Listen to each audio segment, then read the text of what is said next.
서울 강남구 대치동 고급 아파트 32층. 새벽 2시에 고요함을 깨뜨리는 것은 응급실에서 걸려온 전화 한 통이었습니다. 전화를 받은 김민주는 잠에서 깨어나 천천히 일어났습니다. 네, 김민준입니다. 간호사의 목소리가 떨리고 있었습니다. 아버님이 의식을 잃으시고 응급실에 계십니다. 빨리 오시기 바랍니다. 민준의 손에서 휴대폰이 떨어질 뻔했습니다. 68세 아버지 김태수는 평소 건강하셨는데 갑자기 무슨 일이 생긴 것일까요? 민주는 서둘러 옷을 입으며 아내를 깨웠습니다. 여보, 아버지가 쓰러지셨어. 그때 민준의 마음속에는 알 수 없는 불안감이 스며들기 시작했습니다. 과연 아버지에게 무슨 일이 일어난 것일까요? 여러분이라면 이 상황에서 어떻게 하셨을까요? 댓글로 여러분의 생각을 들려주세요. 앞으로도 더 감동적인 사연으로 찾아뵙겠습니다. 구독 버튼 눌러주시면 놓치지 않고 들으실 수 있어요. 지금부터 시작합니다. 저는 새벽 3시 응급실 복도에 서 있었습니다.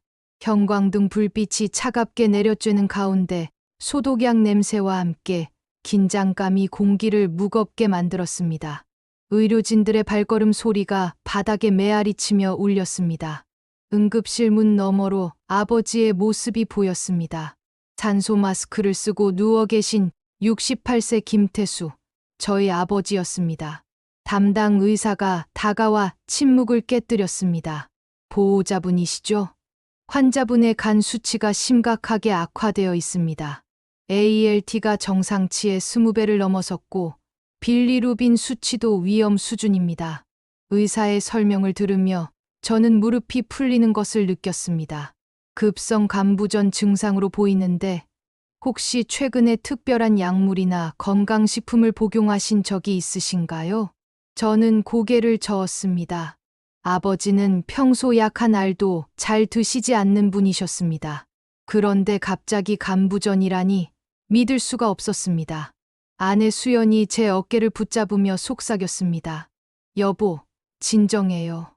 아버님께서 괜찮아지실 거예요.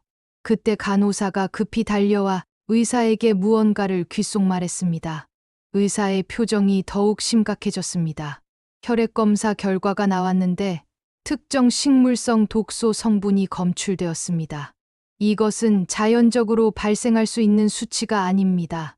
저는 의사의 말을 이해할 수 없었습니다. 식물성 독소라니 아버지가 언제 그런 것을 드셨다는 말인가요? 저는 아버지의 생활을 하나하나 떠올려 보기 시작했습니다.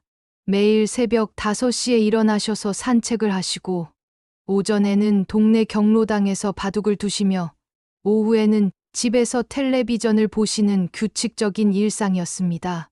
특별히 변한 것이라고는 3개월 전부터 새어머니 박미숙 씨가 건강에 좋다며 챙겨주신 한약재, 우린 물 정도였습니다. 그 순간 저는 번개처럼 스쳐가는 생각에 몸이 굳어졌습니다. 새어머니가 매일 아침 끓여주신 그 검은색 물이었습니다. 산삼이 들어간 귀한 약재라고 하시며 아버지께 권하셨던 그것 말입니다.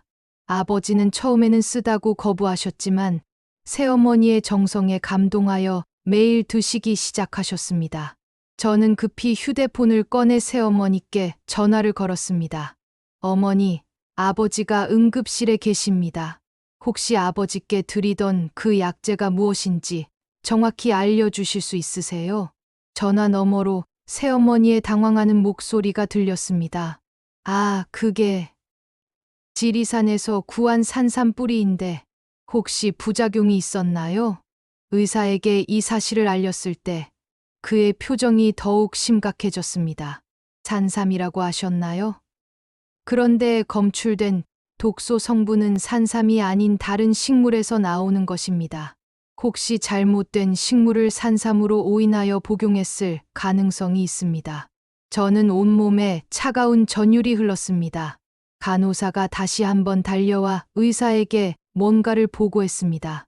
의사 선생님, 독성학과에서 연락이 왔는데 이 성분은 자연 섭취로는 불가능한 농도라고 합니다.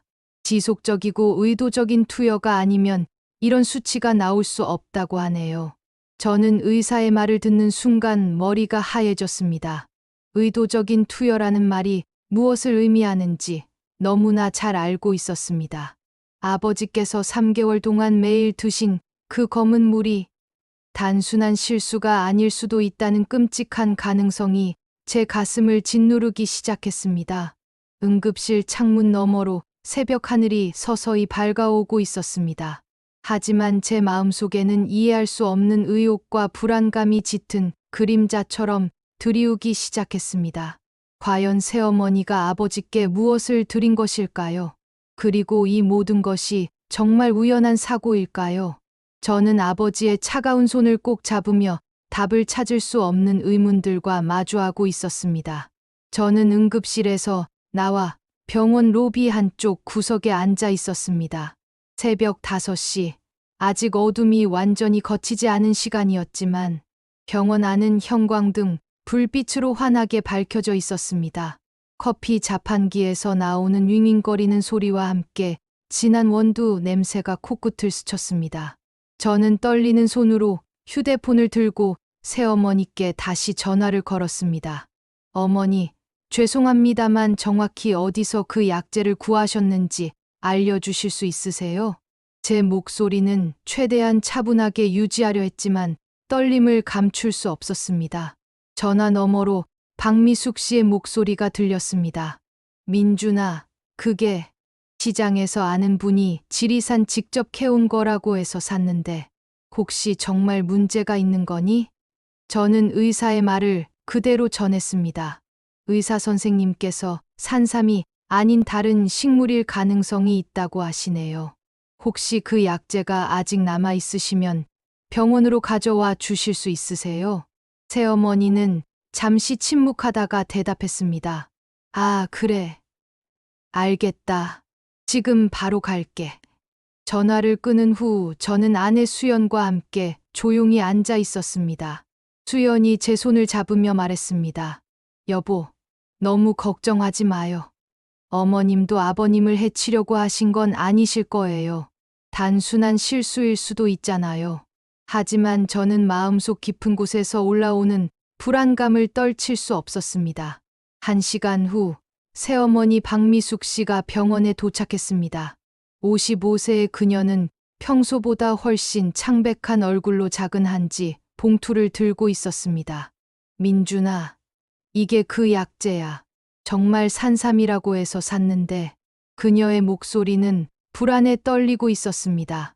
저는 봉투를 받아들고 안을 들여다보았습니다.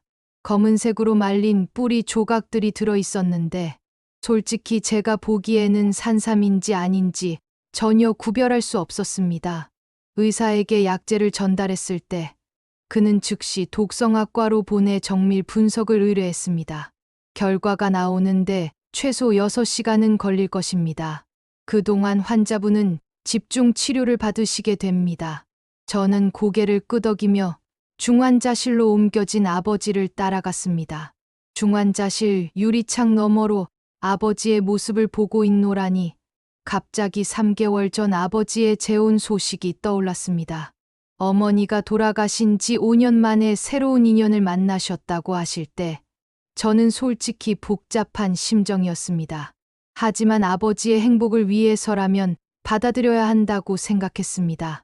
박미숙 씨는 아버지보다 13살 어린 분이었지만 정성스럽게 아버지를 모시는 모습에 저도 마음을 열었습니다. 특히 아버지의 건강을 위해 매일 아침 정성껏 끓여주시던 그 약재 우린 물을 보면서 저는 새어머니의 진심을 느꼈습니다. 아버지도 처음에는 쓴 약은 몸에 좋다며 웃으시면서 드셨습니다. 그런데 그것이 지금 아버지를 이 지경으로 만든 원인일 수도 있다니 믿을 수가 없었습니다. 오전 9시경 병원 로비에서 기다리고 있던 저에게 한 통의 전화가 걸려왔습니다. 아버지의 오랜 친구인 최석진 아저씨였습니다. 민준아, 태수영이 어떻게 됐다는 거야? 미숙이한테 들었는데. 저는 상황을 간략히 설명했습니다. 그런데 최 아저씨의 다음 말에 저는 깜짝 놀랐습니다. 민준아, 혹시 그 약재 말인데. 미숙이가 어디서 구했는지 정확히 아니? 사실. 나도 한 달 전에 그 여자가 시장에서 약재 파는 사람과 실랑이 하는 걸 봤거든. 저는 가슴이 두근거리기 시작했습니다. 어떤 실랑이요? 글쎄, 정확히는 못 들었는데 뭔가 가격 때문에 다투는 것 같더라고. 그런데 그 약재상이 이건 위험한 거라서 함부로 못 판다고 하는 걸 들었어. 저는 전화를 끊은 후 온몸에 소름이 돋는 것을 느꼈습니다. 만약 새어머니가 정말로 위험한 약재인 줄 알면서도 구입했다면 어떻게 될까요? 아니면 단순히 잘못된 정보에 속아서 구입한 것일까요? 그때 수연이 제 팔을 잡으며 속삭였습니다. 여보, 저기 어머님이 간호사와 뭔가 이야기하고 계세요. 저는 고개를 돌려보았습니다. 새어머니 박미숙 씨가 간호사 스테이션 앞에서 누군가와 조용히 대화하고 있었습니다. 그런데 그 표정이 왠지 평소와 달라 보였습니다. 불안해하는 표정이 아니라 뭔가 계산하는 듯한 차가운 시선이었습니다. 저는 몰래 가까이 다가가 들어보려 했지만 새어머니가 저를 발견하고는 급히 대화를 끝냈습니다. 민준아, 간호사님께 아버지 상태에 대해 물어보고 있었어요.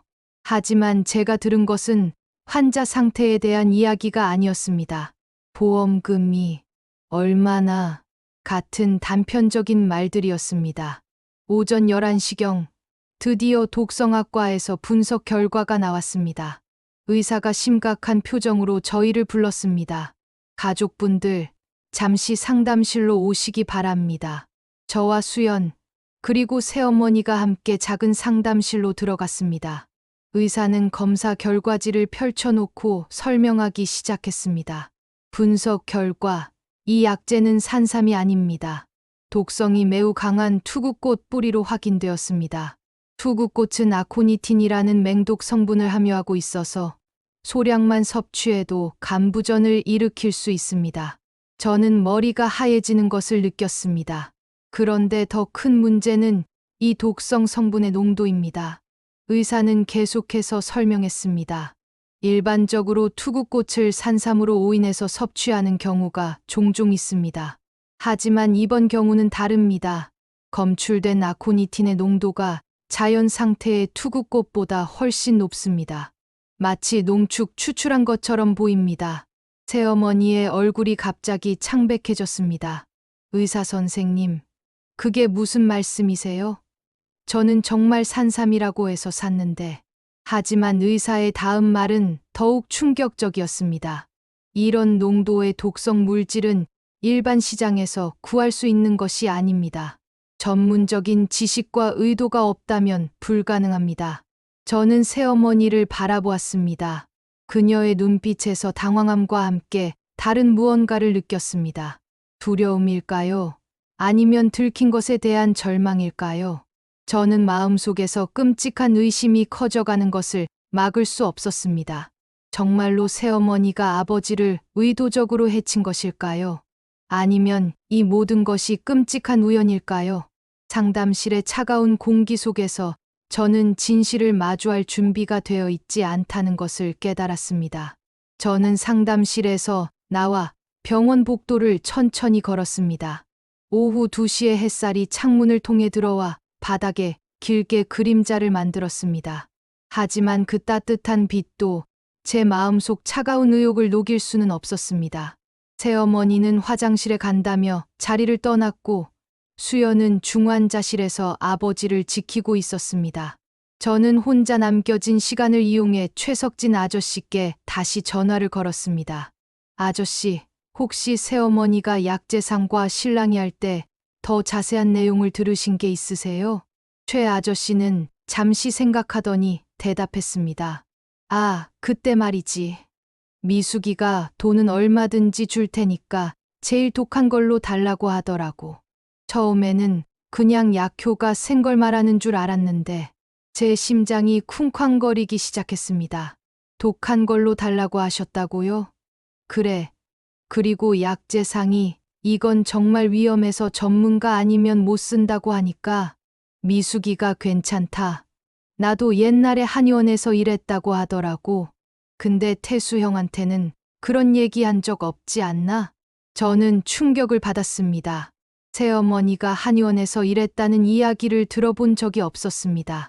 아버지께서도 그런 말씀을 하신 적이 없었습니다. 저는 급히 새어머니의 과거를 떠올려 보려 했습니다. 아버지와 만나기 전에 무슨 일을 하셨는지, 어떤 경력이 있으셨는지 자세히 알지 못했습니다. 그때 수연이 급히 달려와 제 팔을 잡았습니다. 여보, 큰일 났어요. 간호사님이 그러는데 아버님 상태가 더 안 좋아지셨대요. 그리고 수연은 잠시 망설이더니 속삭였습니다. 어머님이 화장실에서 누군가와 전화 통화하는 걸 들었어요. 계획대로 되고 있다는 말을 하시더라고요. 저는 온몸에 소름이 돋았습니다. 계획대로 되고 있다는 말이 무슨 뜻일까요? 설마 아버지의 중독이 계획된 일이었다는 말인가요? 저는 급히 중환자실로 향했습니다.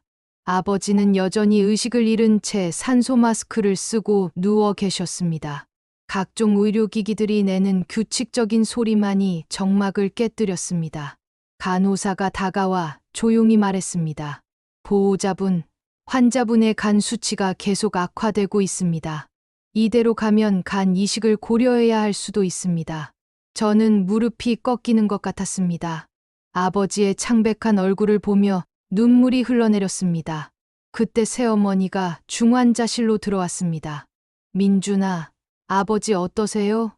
하지만 제가 보기에 그녀의 표정에는 진정한 걱정보다는 다른 감정이 섞여 있는 것 같았습니다. 저는 조심스럽게 물어보았습니다. 어머니, 혹시 예전에 한의원에서 일하신 적이 있으세요? 새어머니의 얼굴이 순간 굳어졌습니다. 왜 갑자기 그런 걸 물어보죠? 최 아저씨께서 어머니가 약재상에게 그런 말씀을 하시는 걸 들었다고 하시더라고요.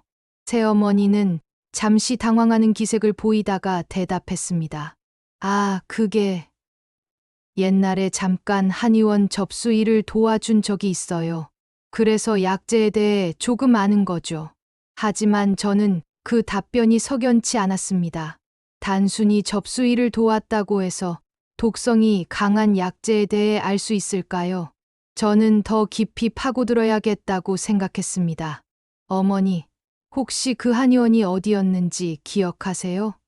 아버지 치료에 도움이 될 수도 있으니까요. 새어머니는 또다시 망설였습니다. 그게 너무 오래전 일이라서 지금은 문 닫았을 거예요. 그녀의 대답은 계속 모호했습니다. 저는 점점 더 큰 의욕을 느끼기 시작했습니다. 오후 4시경, 저는 혼자 병원 옥상에 올라가 신선한 공기를 마시려 했습니다. 그런데 그곳에서 새어머니가 또다시 전화 통화를 하고 있는 것을 발견했습니다. 저는 몰래 가까이 다가가 들어보았습니다. 네, 맞아요. 생각보다 빠르게 진행되고 있어요. 조금만 더 기다리면. 새어머니의 목소리가 평소와 전혀 달랐습니다. 차갑고 계산적인 톤이었습니다. 보험금은 언제쯤 받을 수 있나요? 아, 그리고 혹시 의심받으면 어떻게 하죠? 저는 그 말을 듣는 순간 온몸이 얼어붙는 것을 느꼈습니다. 보험금이라는 단어가 제 머리를 강타했습니다. 아버지께서 3개월 전 재혼하시면서 보험 수익자를 새어머니로 바꾸셨다는 것이 갑자기 떠올랐습니다. 그때는 단순히 새로운 가족에 대한 배려라고 생각했는데 설마 그것이 이 모든 계획의 일부였을까요?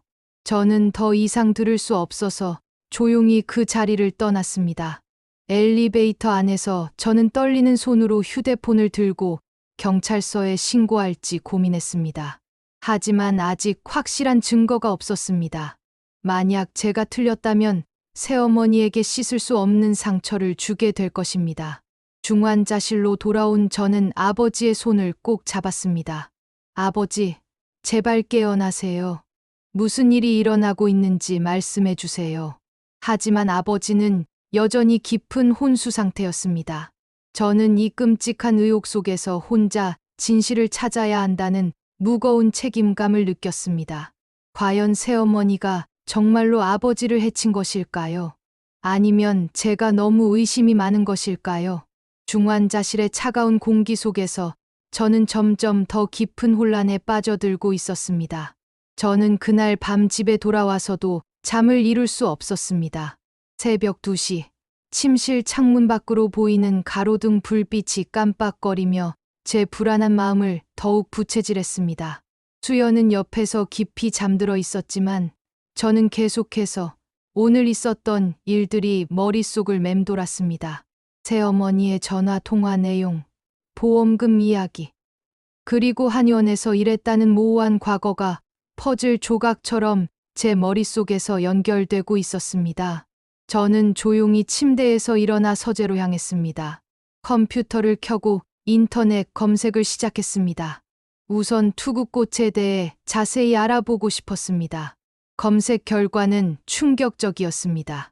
투구꽃은 한국에서 가장 독성이 강한 식물 중 하나였고, 아코니틴 성분은 극소량만으로도 사람을 죽일 수 있다고 나와 있었습니다. 더욱 놀라운 것은 투구꽃 중독의 증상이 아버지의 현재 상태와 정확히 일치한다는 점이었습니다. 그 다음 저는 박미숙이라는 이름으로 검색해 보았습니다. 하지만 일반적인 이름이라 그런지 너무 많은 결과가 나왔습니다. 저는 좀 더 구체적으로 검색해 보기로 했습니다. 박미숙 한의원, 박미숙 약재상 등 여러 키워드를 조합해서 찾아보았지만 별다른 정보를 얻을 수 없었습니다. 새벽 4시경, 저는 다른 방법을 생각해냈습니다. 아버지의 휴대폰을 확인해 보는 것이었습니다. 아버지의 휴대폰은 병원에서 가져온 개인 소지품과 함께 집에 있었습니다. 저는 조심스럽게 아버지의 휴대폰을 켜고 통화 기록을 확인했습니다. 3개월 전부터의 통화 기록을 살펴보니 흥미로운 패턴을 발견할 수 있었습니다. 새어머니와의 통화는 재혼 전까지는 거의 없었다가 재혼 후 갑자기 하루에 서너 번씩 늘어났습니다. 그런데 더 이상한 것은 최근 한 달 동안 새어머니가 아버지께 걸어온 전화 중 상당수가 새벽이나 심야 시간대였다는 점이었습니다. 저는 그중 하나의 번호를 메모해두고 인터넷으로 역추적해 보았습니다. 그런데 놀랍게도 그 번호는 서울 중구에 있는 한 보험회사 지점의 번호였습니다. 새어머니가 왜 보험회사와 그렇게 자주 통화했을까요? 더욱이 왜 새벽 시간에 그런 통화를 했을까요? 아침 7시, 저는 병원으로 향하기 전에 그 보험회사에 전화를 걸어보았습니다. 안녕하세요. 김태수 고객의 보험 계약에 대해 문의드리고 싶은데요. 직원은 개인정보 보호를 이유로 자세한 내용을 알려줄 수 없다고 했지만 한 가지 중요한 정보를 얻을 수 있었습니다. 아버지의 생명보험 계약이 3개월 전에 대폭 증액되었고 수익자가 변경되었다는 것이었습니다. 병원에 도착한 저는 중환자실에서 아버지의 상태를 확인했습니다. 의사는 여전히 심각하다고 했지만 다행히 더 이상 악화되지는 않고 있다고 했습니다. 해독 치료를 계속하고 있습니다만 회복까지는 시간이 필요할 것 같습니다. 의사의 말에 저는 안도의 한숨을 쉬었습니다. 오전 10시경 새어머니가 병원에 도착했습니다. 평소보다 훨씬 화장을 진하게 하고 새 옷을 입고 온 모습이 왠지 어색했습니다. 민준아, 아버지는 어떠세요?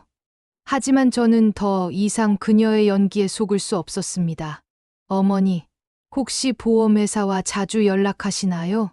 새어머니의 얼굴이 순간 굳어졌습니다. 보험회사요? 왜요? 아버지 휴대폰에 보니까 어머니가 보험회사와 자주 통화하신 기록이 있더라고요. 새어머니는 잠시 당황하는 기색을 보이다가 대답했습니다. 아, 그건 아버지 보험 수익자 변경 때문에 몇 번 문의한 거예요. 절차가 복잡해서요. 하지만 저는 그 답변이 거짓말이라는 것을 직감했습니다. 보험 수익자 변경은 한두 번의 통화로도 충분히 처리할 수 있는 간단한 절차였기 때문입니다. 저는 더욱 직접적으로 물어보았습니다. 어머니, 혹시 아버지의 보험금이 얼마인지 아세요? 새어머니의 눈빛이 날카로워졌습니다. 민준아, 왜 그런 걸 물어보는 거죠? 혹시 저를 의심하는 건 아니죠? 그녀의 목소리에는 평소의 다정함 대신 차가운 경계심이 느껴졌습니다. 아니에요. 그냥 궁금해서요. 아버지가 얼마나 준비를 잘해두셨나 해서요. 그때 병원 복도에서 낯익은 목소리가 들렸습니다. 최석진 아저씨가 누군가와 전화 통화를 하고 있었습니다. 그래, 미숙이 그 여자 말이야. 사실 나도 처음부터 수상하다고 생각했어. 태수 형이 재혼한다고 했을 때부터. 저는 최 아저씨에게 다가가 더 자세한 이야기를 들어보았습니다. 아저씨, 새어머니에 대해 뭔가 아시는 게 있으세요? 최 아저씨는 주변을 둘러보더니 저를 조용한 곳으로 데려갔습니다. 민준아, 사실 미숙이 그 여자에 대해 좀 이상한 소문을 들었어. 전 남편도 비슷하게 갑자기 아팠다가 죽었다고 하더라고. 저는 심장이 멎는 것 같았습니다.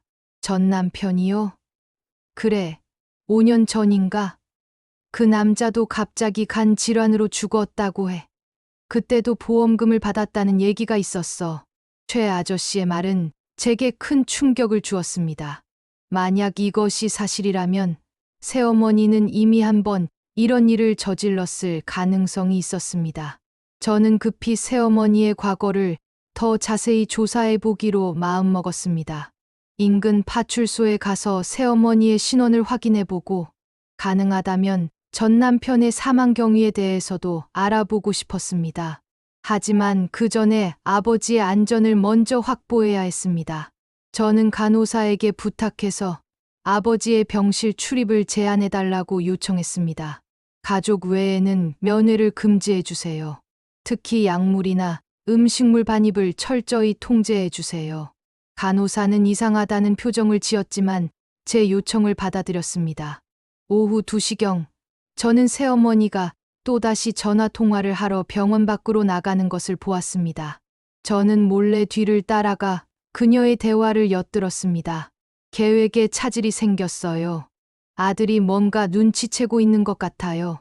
새어머니의 목소리는 초조함으로 떨리고 있었습니다. 어떡하죠? 이대로 가면 들킬 수도 있어요. 저는 더 이상 망설일 수 없다고 생각했습니다. 이 모든 증거들이 새어머니의 범행을 가리키고 있었습니다. 저는 결심을 굳히고 경찰서에 신고하기로 마음먹었습니다. 아버지의 생명이 달린 문제였고 더 이상 지체할 시간이 없었습니다. 제 마음속에는 분노와 배신감이 소용돌이치고 있었지만 무엇보다 아버지를 지켜야 한다는 사명감이 더 컸습니다. 저는 병원에서 나와 가장 가까운 중부경찰서로 향했습니다. 오후 3시에 뜨거운 햇살이 아스팔트에서 아지랑이를 피워올리고 있었지만 제 등골은 차가운 긴장감으로 얼어붙어 있었습니다. 경찰서 민원실에 들어서자 형광등, 불빛과 함께 서류 냄새가 코끝을 스쳤습니다. 제 손은 떨리고 있었지만 아버지를 구해야 한다는 일념으로 접수대에 다가갔습니다. 살인미수 신고를 하고 싶습니다. 제 목소리는 떨렸지만 단호했습니다. 접수 담당자는 놀란 표정으로 저를 바라보더니 수사과로 안내했습니다. 수사관은 40대 중반으로 보이는 박형철 경위였습니다. 어떤 일이신가요? 저는 지금까지 일어난 모든 일을 차근차근 설명했습니다. 투구꽃 중독, 새어머니의 수상한 행동, 보험금 문제, 그리고 전 남편의 의문스러운 죽음까지. 박경희는 제 이야기를 꼼꼼히 메모하면서 들었습니다. 증거가 있나요? 저는 아버지의 휴대폰에 있던 통화 기록과 병원의 독성학 검사 결과를 보여주었습니다. 이것만으로는 고의성을 입증하기 어렵습니다만 일단 조사해 보겠습니다. 피해자분의 안전을 위해 병원의 경비를 배치하고 용의자에 대한 감시도 시작하겠습니다. 저는 안도의 한숨을 쉬었습니다. 드디어 전문가들이 이 문제를 해결해 줄 것이라는 희망이 생겼습니다. 박경희는 계속해서 질문했습니다. 혹시 새어머니의 본명이나 과거 경력에 대해 더 아시는 게 있나요? 저는 고개를 저었습니다. 사실 아버지께서도 그분에 대해 자세히 말씀해 주신 적이 없어요. 오후 5시경, 저는 경찰과 함께 병원으로 돌아갔습니다. 편의복을 입은 경찰관 2명이 은밀하게 아버지 병실 주변을 감시하기 시작했습니다. 저는 중환자실에서 아버지를 지키고 있던 수연에게 상황을 설명했습니다. 여보, 정말 어머님이 그런 일을? 수연의 얼굴이 창백해졌습니다. 그때 새어머니가 병원에 도착했습니다. 평소와 달리 서둘러 하는 모습이었고 손에는 작은 보온병을 들고 있었습니다. 민준아, 아버지께 좋은 죽을 끓여왔어요. 하지만 저는 더 이상 그녀를 믿을 수 없었습니다. 어머니, 죄송하지만 의사 선생님께서 당분간 외부 음식은 금지하셨다고 하네요. 새어머니의 표정이 순간 굳어졌습니다. 왜요? 그냥 소화 잘 되는 죽인데. 병원 규정이라고 하네요. 저는 최대한 자연스럽게 대답했습니다. 새어머니는 보온병을 내려놓으며 뭔가 불만스러운 표정을 지었습니다. 그때 편의복 경찰관 중 한 명이 간호사로 변장하고 다가와 보온병을 가져갔습니다. 1시간 후 박경위로부터 연락이 왔습니다. 보온병 안의 죽에서 투구꽃 추출물이 검출되었습니다. 이제 확실한 증거가 생겼네요. 저는 온몸에 소름이 돋았습니다. 새어머니가 정말로 아버지를 독살하려 했던 것입니다.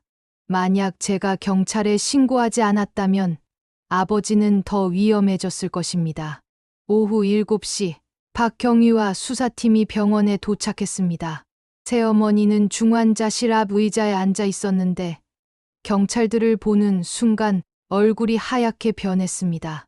박미숙 씨, 살인미수 혐의로 긴급 체포합니다. 경찰관이 수갑을 채우자 새어머니가 갑자기 소리쳤습니다. 이건 오해예요. 저는 아무것도 안 했어요.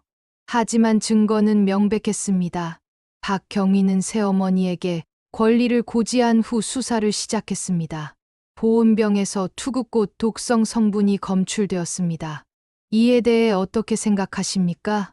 새어머니는 계속해서 모르는 일이라고 주장했지만 그녀의 얼굴에는 당황과 공포가 역력했습니다. 수사 과정에서 더 충격적인 사실들이 드러났습니다.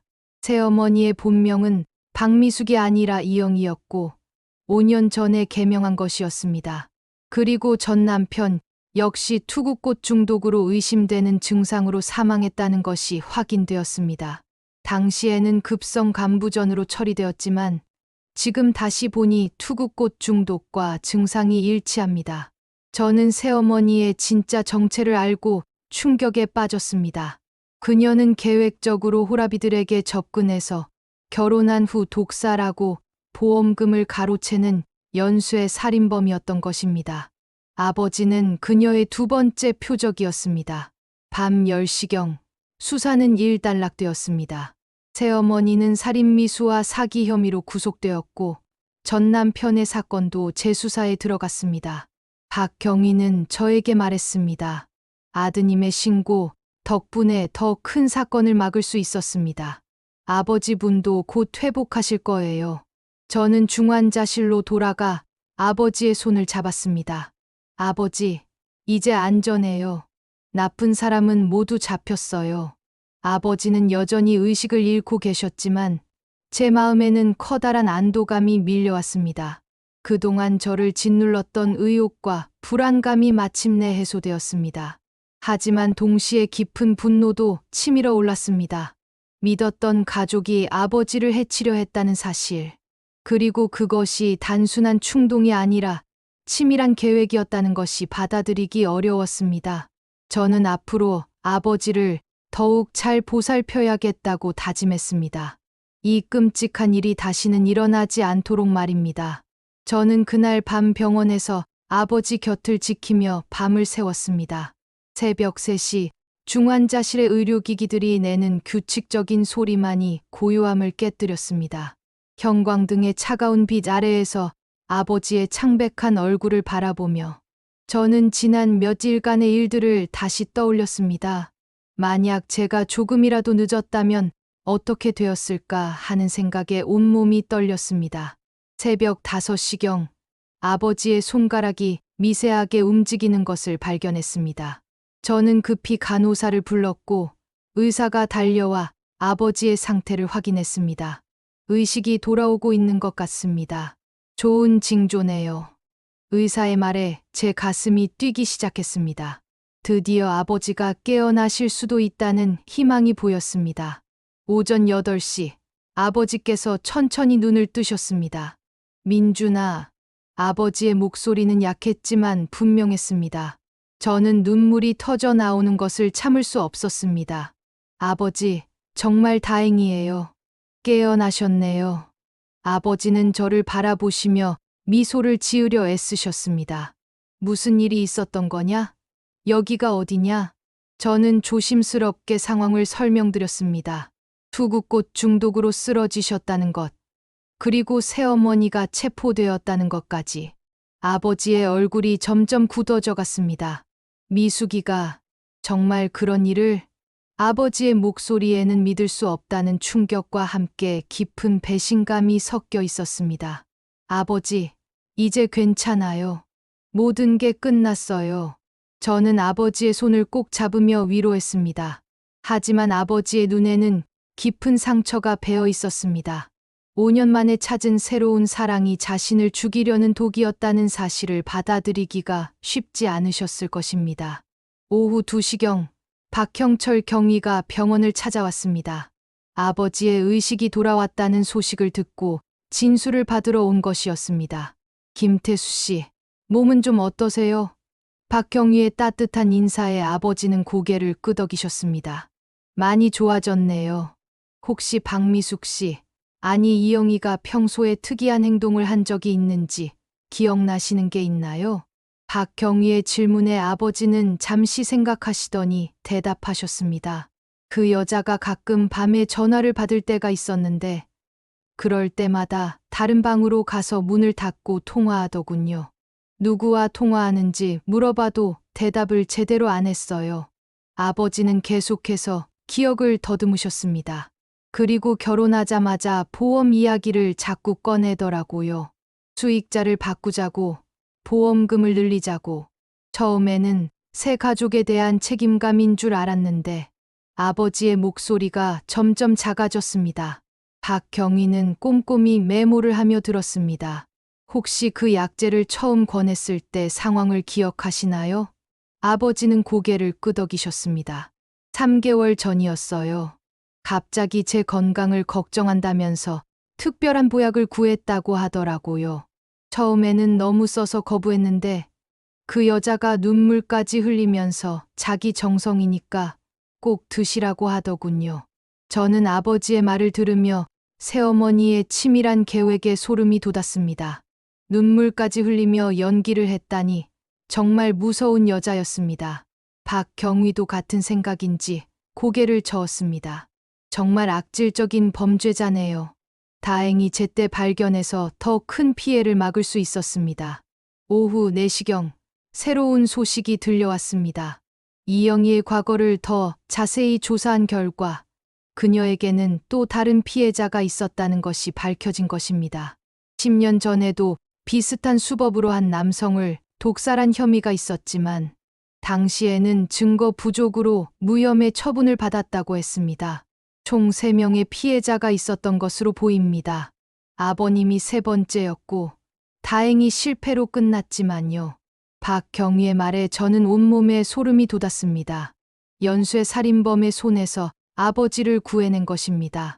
그날 저녁 수연과 함께 병원 식당에서 늦은 저녁을 먹으며 이야기를 나누었습니다. 여보, 정말 다행이에요. 당신이 빨리 눈치채지 못했다면. 수연의 목소리는 아직도 떨리고 있었습니다. 앞으로는 아버님을 더욱 잘 보살펴야 해요. 저는 고개를 끄덕였습니다. 맞아요. 이번 일로 가족이 얼마나 소중한지 다시 깨달았어요. 따뜻한 국밥의 온기가 제 몸을 따뜻하게 데워주었지만 마음 한편에는 여전히 차가운 분노가 남아 있었습니다. 밤 9시경 아버지 병실에서 조용한 대화를 나누었습니다. 아버지, 앞으로는 이런 일이 없도록 제가 더 자주 찾아뵐게요. 아버지는 제 손을 꼭 잡으시며 말씀하셨습니다. 민준아, 고맙다. 내가 아니었다면 나는 정말 아버지의 목소리가 떨렸습니다.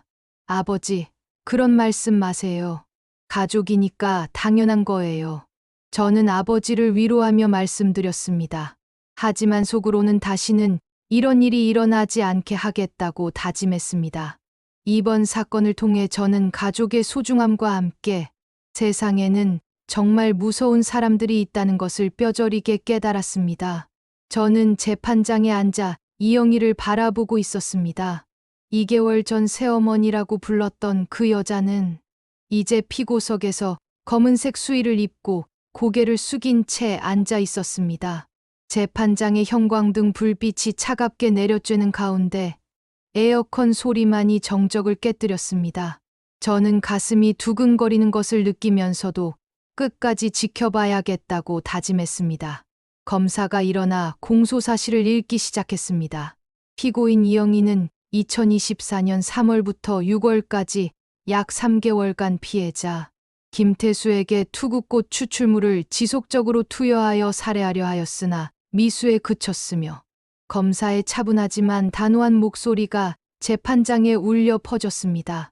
제 옆에 앉은 아버지는 여전히 약간 창백하셨지만 많이 회복되신 상태였습니다. 증인 신문이 시작되었습니다. 병원의 독성학과 의사가 증인석에 서서 투구꽃 중독의 심각성에 대해 증언했습니다. 피해자의 혈중 아코니틴 농도는 치사량에 근접한 수준이었습니다. 조금만 더 늦었다면 생명이 위험했을 것입니다. 의사의 증언을 들으며 저는 그때의 아찔했던 순간들을 다시 떠올렸습니다. 이어서 약재상이 증인으로 나왔습니다. 60대 중반의 그는 떨리는 목소리로 증언했습니다.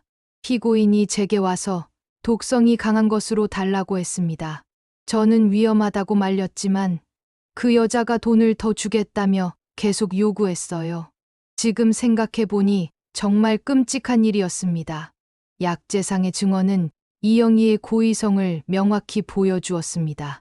최석진 아저씨도 증인으로 나와 자신이 목격한 내용을 증언했습니다. 피고인이 전화통화에서 계획대로 되고 있다고 말하는 것을 들었습니다. 그리고 보험금에 대한 이야기도 자주 했어요. 아저씨의 증언은 이영희의 범행 동기를 드러내는 중요한 증거였습니다. 그 다음 저의 차례였습니다. 증인석에 서자 재판장의 모든 시선이 저에게 집중되었습니다. 저는 깊게 숨을 들이쉬고 차분하게 증언을 시작했습니다. 저는 아버지의 갑작스러운 중독 증상을 보고 의심을 품게 되었습니다.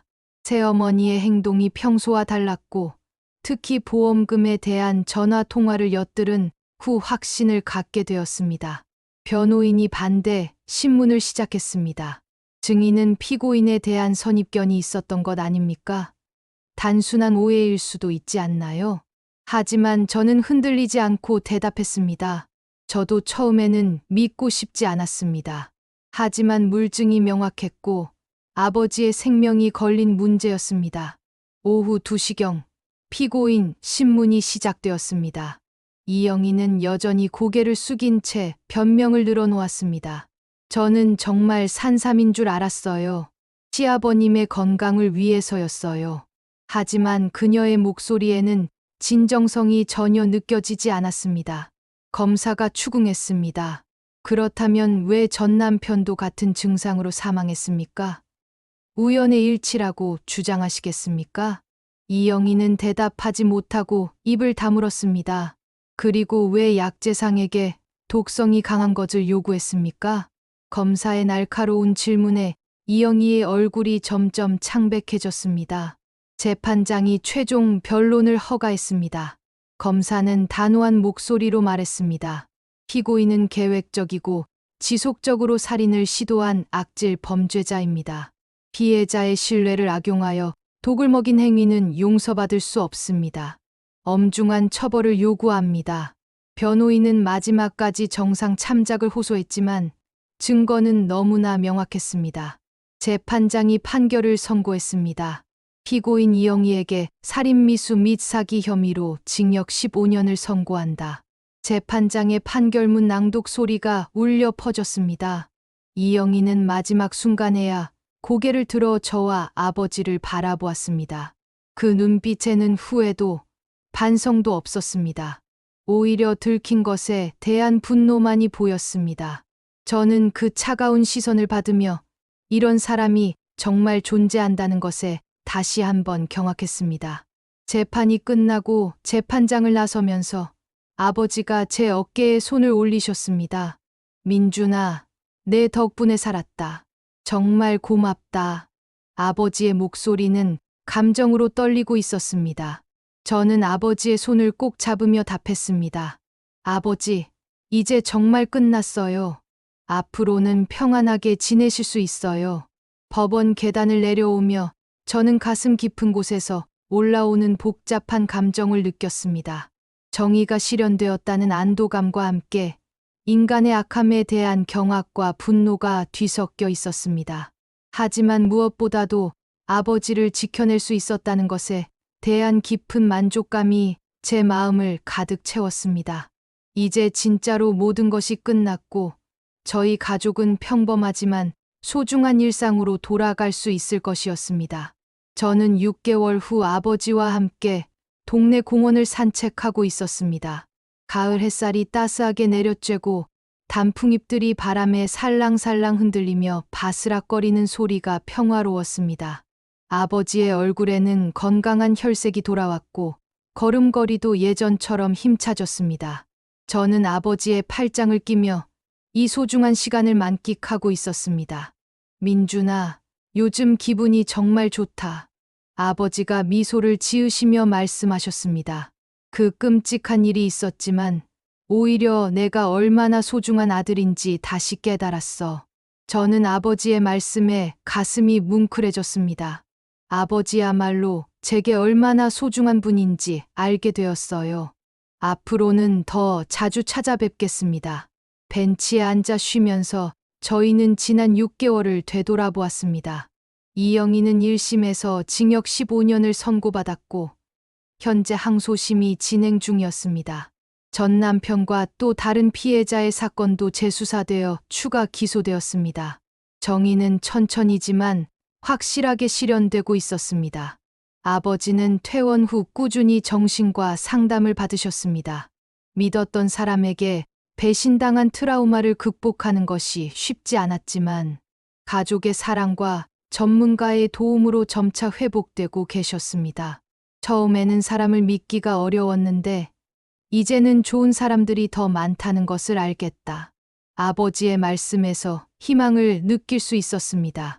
오후 3시경 저희는 아버지가 다니시는 경로당에 들렀습니다. 최석진 아저씨를 비롯한 동네 어르신들이 아버지를 반갑게 맞아주셨습니다. 태수야, 얼굴이 정말 좋아졌네. 완전히 회복된 것 같아. 최 아저씨의 말에 아버지는 환하게 웃으셨습니다. 다 민준이 덕분이야. 아들이 있어서 정말 다행이었어. 경로당에서 바둑을 두시는 아버지를 보며 저는 평범한 일상이 얼마나 소중한지 다시 한번 깨달았습니다. 생명을 위협하는 위기 속에서 가족의 소중함을 뼈저리게 느꼈고 이제는 매 순간을 감사하게 여기게 되었습니다. 저녁 6시 집에서 수연과 함께 저녁 준비를 하면서 이야기를 나누었습니다. 여보, 아버님 정말 많이 좋아지셨어요. 예전보다 더 밝아지신 것 같아요. 수연의 말에 저는 고개를 끄덕였습니다. 그래요. 힘든 일을 겪고 나니 오히려 삶에 대한 의지가 더 강해지신 것 같아요. 아버지를 모시고 온 가족이 함께 저녁을 먹는 시간이 특별했습니다. 따뜻한 된장찌개 냄새가 집 안을 가득 채우고 아버지께서 맛있게 드시는 모습을 보니 마음이 흐뭇했습니다. 이렇게 가족이 함께 밥 먹는 게 제일 좋다. 아버지의 말씀에 저희 모두 웃음이 터져 나왔습니다. 그날 밤 저는 혼자 베란다에 나가 밤하늘의 별들을 바라보았습니다. 6개월 전 그 끔찍한 밤을 생각하면 지금의 평화로운 일상이 기적처럼 느껴졌습니다. 만약 그때 조금이라도 의심을 늦췄다면, 만약 경찰 신고를 망설였다면 어떻게 되었을까 하는 생각에 아직도 소름이 돋았습니다. 하지만 이제는 과거에 얽매이지 않고 앞을 보려 했습니다. 저는 이 경험을 통해 가족의 소중함과 함께 정의를 위해 행동하는 용기의 중요성을 배웠습니다. 앞으로는 아버지를 더욱 잘 보살피고 가족과 함께하는 시간을 더 많이 만들어야겠다고 다짐했습니다. 다음 주부터는 아버지와 함께 등산 모임에 참여하기로 했습니다. 새로운 취미 활동을 통해 건강도 챙기고 좋은 사람들과의 만남도 가질 수 있을 것입니다. 수연도 아버지와 함께 요리 교실에 다니기로 했습니다. 이영희 사건으로 상처받은 마음을 따뜻한 사람들과의 교류로 치유해 나가려는 계획이었습니다. 저는 창문을 열고 시원한 밤 공기를 깊이 들이마셨습니다. 도시의 불빛들이 반짝이고 어디선가 들려오는 웃음소리가 마음을 평온하게 만들었습니다. 어둠 속에서도 빛은 있고 절망 속에서도 희망은 존재한다는 것을 깨달았습니다. 이제 저희 가족에게는 새로운 시작이 기다리고 있었습니다. 과거의 상처는 시간이 치유해 줄 것이고 앞으로는 더욱 단단하고 따뜻한 가족이 될 수 있을 것입니다. 아버지의 건강한 웃음소리와 가족의 사랑이 있는 한 어떤 시련이 와도 이겨낼 수 있다는 확신이 제 마음을 가득 채웠습니다. 진정한 행복은 특별한 것이 아니라 이런 평범한 일상 속에 있다는 것을 저는 이제 분명히 알고 있었습니다. 6개월이 흐른 지금 저는 아버지와 함께 평범하지만 소중한 일상을 보내고 있습니다. 매주 토요일마다 함께하는 산책, 온 가족이 모여 먹는 저녁 식사, 그리고 아버지의 건강한 웃음소리가 저희 집을 가득 채우고 있습니다. 이영희는 지금 감옥에서 자신의 죄값을 치르고 있고 정의는 결국 승리했습니다. 가족의 사랑과 믿음, 그리고 진실을 포기하지 않는 용기가 있다면 어떤 어둠도 이겨낼 수 있다는 것을 깨달았습니다. 여러분도 혹시 가족 중 누군가 갑작스럽게 아프시거나 이상한 증상을 보이신다면 작은 의심도 놓치지 마시고 끝까지 진실을 확인해 보시기 바랍니다. 사랑하는 가족을 지키는 것은 바로 우리의 몫이니까요.